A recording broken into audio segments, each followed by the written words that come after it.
Plus பக்கங்கள். Hi friends, இது மாலிகாவின் கேளுங்க கதை கேளுங்க. மானஸ் எழுதிய ஒரு கூட்டு பறவைகள், அத்தியாயம் 68. கால் மேல் கால் போட்டு அமர்ந்து கொண்டு திமிராக தருணை பார்த்து கொண்டிருந்தான் உதயா. தருண் தன் முகத்தில் எந்த உணர்வையும் காட்டாமல் அமைதியாக அவனை பார்த்துவிட்டு எழுந்து வெளியில் சென்றான்.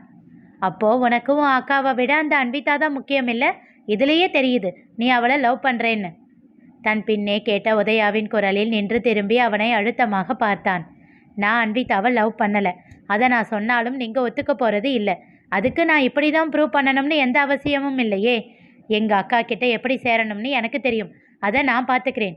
உன்னோட கண்டிஷனுக்கு சரி சொல்லித்தான் அவ கூட சேரணும்னா அந்த விஷயம் எனக்கு தேவையே இல்லை. இதுக்கு நீ போடுற கண்டிஷன் அன்விதா சம்மந்தப்படாததா இருந்தாலும் என்னோட ரியாக்ஷன் இப்படி தான் இருக்கும். ஒரு நொடி நிறுத்திவிட்டு மீண்டும் கூறினான். நீங்கள் அவள் மேலே இப்படி வன்மத்தை வளர்த்து வச்சுருக்கீங்க. ஆனால் அவள் என்கிட்ட என்ன சொன்னா தெரியுமா? உன்னையே சுற்றி சுற்றி வராங்களே, அப்படிப்பட்ட ஃப்ரெண்ட்ஸை மன்னிக்க கூட உன்னால் முடியாதா அப்படின்னு என்கிட்ட சண்டை போட்டா. அதுதான் அவள், இதுதான் நீங்கள். அவள் வளர்ந்த விதமே வேற. நீங்களும் ஒரு நாள் அவள் கூட பழகி பாருங்க. எப்பவும் அவளை விட்டு கொடுக்க மனசு வராது என்று சொல்லிவிட்டு வேகமாக சென்று விட்டான். ரிஷி சுதன் இருவரும் உதயாவையே பார்த்து கொண்டு இருக்க அவன் முகம் இறுக்கமாக இருந்தது. மெதுவாக எழுந்து அவன் அருகில் வந்தனர். உதயா, நாங்கள் தான் சொன்னோம் இல்லை, அவன்கிட்ட நான் பண்ணது தப்புன்னு சொல்லி கெஞ்சி சமாதானப்படுத்தி இருந்தா கூட அவன் கொஞ்சம் இறங்கி வந்திருப்பான். இந்த மாதிரி பிளாக்மெயில் எல்லாம் பண்ணால் நம்மளை விட்டு இன்னும் விலகி தான் போவான். நீ தான் கேட்கவே இல்லை. ஆமாம், உனக்கு மூச்சு வாங்குதுன்னு சொன்னதும் அவன் முகத்தில் அவ்வளவு பதட்டம். எவ்வளவு வேகமாக ஓடி வந்தான் தெரியுமா? வந்தவங்கிட்ட கொஞ்சம் இறங்கி பேசி சரி பண்ணி இருக்கலாமோன்னு எனக்கு தோணுது. எனக்கும் அப்படி தாண்டா தோணுது. ஆமாண்டா, அவன் சொல்கிற மாதிரி அந்த பொண்ணு நல்ல பொண்ணு தானோ என்னவோ. நாம் தான் தேவையில்லாமல் வெஞ்சன் சொல்லத்துக்கிட்டு இருக்கோம். எனக்கும் அப்படி தாண்டா தோணுது. பேசாமல் எல்லாத்தையும் மறந்துட்டு அவகிட்டையும் ஒரு வார்த்தை பேசி பார்க்கலாமே. உதயாவின் முகம் கோபத்தில் சிவந்தது. அருகில் இருந்த தண்ணீர் பாட்டிலை கீழே தள்ளிவிட்டான். உங்கள் 2 பேருக்கும் என்ன வந்தது? அவகிட்ட அடி வாங்கினது நான் தானே. அவன் கை தானாக அவன் கன்னத்தில் பதிந்தது. அத்தனை பேர் பார்க்க என்ன அடிச்சா இல்லை, அது கூட பரவாயில்ல. நம்ம கிட்ட இருந்து தருணை பிரித்தது அவதான். அவளை எப்படி மன்னிக்க முடியும்? டேய், உண்மையா நல்லா யோசிச்சு சொல்லு. அவ தான் தருணை நம்ம கிட்ட இருந்து பிரிச்சாளா? நீ பண்ண தப்புக்கு அவன் கோபப்பட்டு உன்கிட்ட இருந்து விலகிட்டான். அதுக்கு அவன் மேலே எதுக்கு பழி போடுற? அவளால் தானே தருணுக்கு அது தெரிஞ்சது. ஆமாம், ஆனால் நீ பண்ணது தப்பு தானே. இருவரையும் எரிக்கும் பார்வை பார்த்தான் உதயா. இப்போ என்னடா, உங்களுக்கும் அவன் சொல்கிறது சரின்னு தோணுச்சுன்னா அவ கூட பேசிக்கிட்டு அவன் கூடவே போயிடுங்க. எனக்கு எவனும் தேவையில்லை. அந்த அறையே அதிரும்படி கத்தினான். அவன் கோபம் உணர்ந்து இருவரும் அமைதியாக வெளியில் வந்துவிட்டார்கள். கண்கள் மூடி அமர்ந்த உதயாவின் மனதில் 6 மாதங்களுக்கு முன்பு நிகழ்ந்தது நினைவிற்கு வந்தது. உதயாவும் அன்விதாவின் வகுப்பில் படிக்கும் அதித்தியும் 1 வருடமாக காதலித்து கொண்டிருந்தார்கள். இது எல்லோருக்கும் தெரியாது. அவர்களின் நெருங்கிய வட்டங்களுக்கு மட்டும்தான் தெரியும். மிகவும் சந்தோஷமாக தன் காதலை வளர்த்து கொண்டிருந்தான் உதயா. இந்நிலையில் அதித்தி ஏதோ கொஞ்சம் தன்னை விட்டு விலகுவது போல் தோன்றியது. அது உண்மைதானா, இல்லை அவனுக்கு அப்படி பிரம்மை ஏற்படுகிறதா என்று யோசித்து கொண்டிருந்தான் உதயா. அதிதி அவனை பார்ப்பதும் அவனிடம் பேசுவதும் வெகுவாக குறைந்து போய் இருந்தது. அது மட்டுமில்லாமல் முன்பு போல் அவள் பேச்சில் அவனுக்கான காதலை உணர முடியவில்லை. அவளிடம் நேரடியாக ஒரு நாள் கேட்டுவிட அவனோடு பழகுவது போர் அடிப்பதாக சொல்லி பிரேக்கப் செய்துவிட்டாள். அவனுக்கு புரியவில்லை. திடீரென்று ஏன் இப்படி செய்தாள் என்று யோசித்து கொண்டிருந்த வேளையில்தான் ஒரே மாதத்தில் அவள் ஜெகதீஷோடு சுற்றுவதை பார்த்தான். அதை கண்டு கோபம் கொண்டவன் ஒரு நாள் அதிதியை நிறுத்தி கேட்டான்.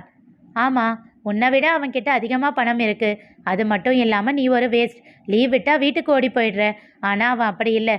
என்னை எல்லா இடத்துக்கும் கூட்டிகிட்டு போகிறான். நீ இது வரைக்கும் எங்கேயாச்சும் கூட்டிகிட்டு போயிருக்கியா? லவ் பண்ணுறப்பவே நான் ஆசைப்படுறதையெல்லாம் நீ செய்யாதப்போ உன்னை கல்யாணம் பண்ணால் நீ செய்வேன்னு எப்படி நம்புறது?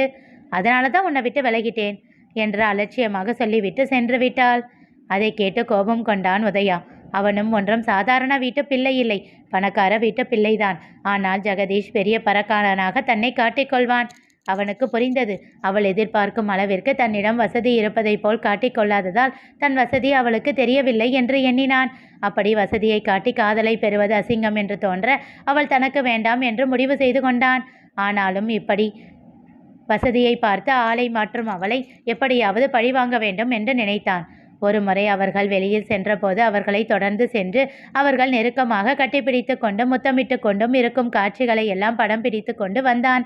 சீக்கிரட்டாக ஒரு அக்கவுண்ட் கிரியேட் செய்து கல்லூரி ஆப்பில் அதனை அப்லோட் செய்துவிட்டான். அந்த புகைப்படங்கள் எல்லோருக்கும் சென்றுவிட பிரச்சனை பெரியதாகியது.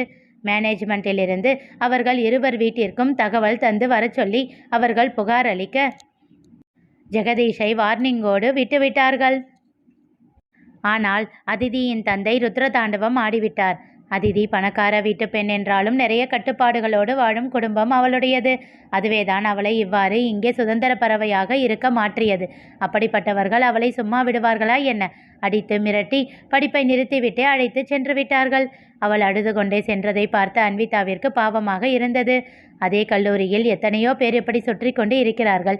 இவர்கள் மாட்டியதால் அவள் நிலை இப்படி ஆகிவிட்டதே என்று எண்ணினாள். அதிதி நன்றாக படிக்கும் பெண்தான். ஆனால் இனி அவளை படிக்க வைக்க மாட்டார்கள். சில நாட்கள் வீட்டில் வைத்திருந்து விட்டு யாருக்கேனும் திருமணம் செய்து வைத்து விடுவார்கள் என்று அவள் தோழிகள் சொல்லி கேள்விப்பட்ட போது அவளுக்கு வருத்தமாக இருந்தது.